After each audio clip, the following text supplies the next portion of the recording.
بسم اللہ الرحمن الرحیم۔ السلام علیکم۔ نیکی اور بھلائی کے راستے بہت ہیں۔ اللہ تعالیٰ سورہ بقرہ میں فرماتا ہے جو بھلائی کرو گے بلا شبہ اللہ اسے جاننے والا ہے، اور فرمایا اور تم جو بھلائی بھی کرتے ہو اللہ اسے جانتا ہے۔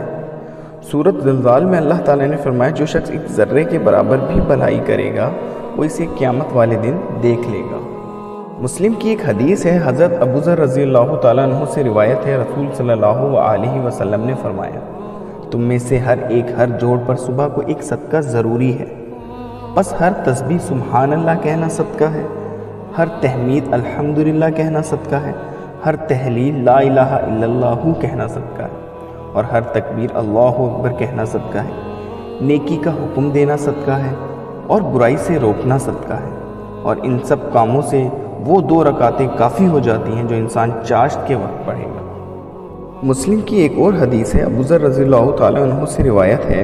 نبی اکرم صلی اللہ علیہ وسلم نے فرمایا مجھ پر میری امت کے اچھے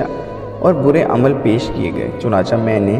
اس کے اچھے اعمال میں راستے سے تکلیف دہ چیز پتھر کانٹا وغیرہ کا ہٹانا بھی پایا، اور اس کے برے اعمال میں وہ تھوک پائے جو مسجد میں تھوکا گیا ہو اور اس پہ مٹی نہ ڈالی گئی ہو۔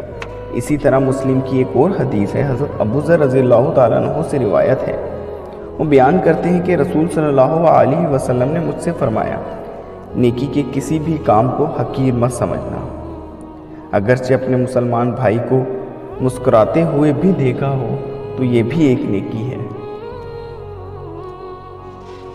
صحیح بخاری اور صحیح مسلم کی ایک حدیث ہے، حضرت ابو ہریرہ رضی اللہ تعالی عنہ سے روایت ہے، رسول صلی اللہ علیہ وسلم نے فرمایا ہر دن جس میں سورج طلوع ہوتا ہے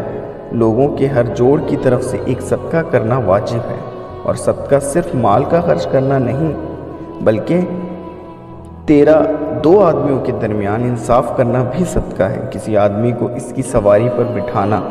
یا اس کے سامان کو اٹھا کر اس پر رکھوانا، اس کی مدد کرنا بھی صدقہ ہے، اچھی بات کرنا صدقہ ہے، ہر اس قدم میں جس سے چل کر تو نماز کی طرف جائے